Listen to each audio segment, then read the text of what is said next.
Nous sommes ici au Bastion pour une session d'enregistrement des voix du tramway. L'arrivée des nouvelles rames était l'occasion de réenregistrer toutes les annonces, les stations, les messages de bienvenue et les avertissements. Prochaine station, Fontaine-Argent. Fontaine-Argent. Claire est avec nous aujourd'hui pour enregistrer sa voix. Elle est la dernière des 10 comédiens et comédiennes bisontins à prêter sa voix pour les messages du tram, afin d'apporter un peu de chaleur humaine aux voyageurs. La tendance est actuellement d'utiliser l'IA pour tout ce qui est voix enregistrée. Je trouve ça plaisant qu'à Besançon, on ait fait le choix de prendre de vraies voix et de vrais comédiens.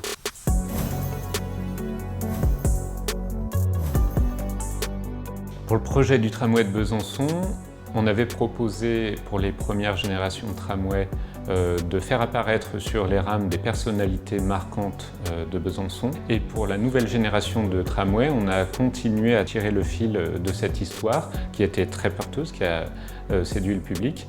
Et avec un nouveau contexte, des nouveaux personnages, on a essayé de l'enrichir, cette histoire, tout simplement.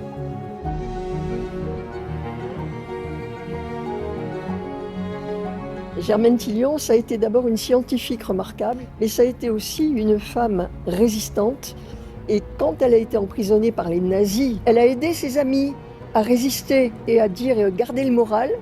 Germaine Tillion n'était pas franc-comtoise ni bisontine, mais elle a connu en camp de concentration une jeune femme originaire du Bélieu, à côté de Morteau, en Franche-Comté.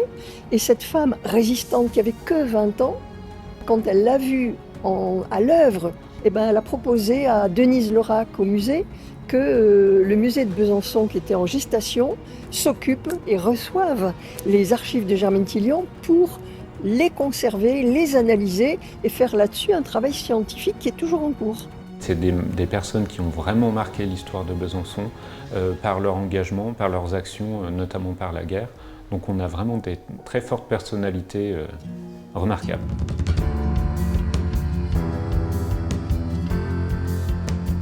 Germaine Tillion était humaniste. C'est quelqu'un qui nous apporte des valeurs qui sont fondamentales. Et donc c'est une modernité incroyable que sa vie, que ses valeurs. Et donc la ville de Besançon a bien compris que c'était un modèle à offrir à tous les Bisontins. Donc nous avons fait un travail en collaboration depuis quelques années. Et donc on a obtenu qu'il y ait une esplanade qui porte son nom. Et maintenant donc qu'une rame du tram soit à son effigie et porte son nom.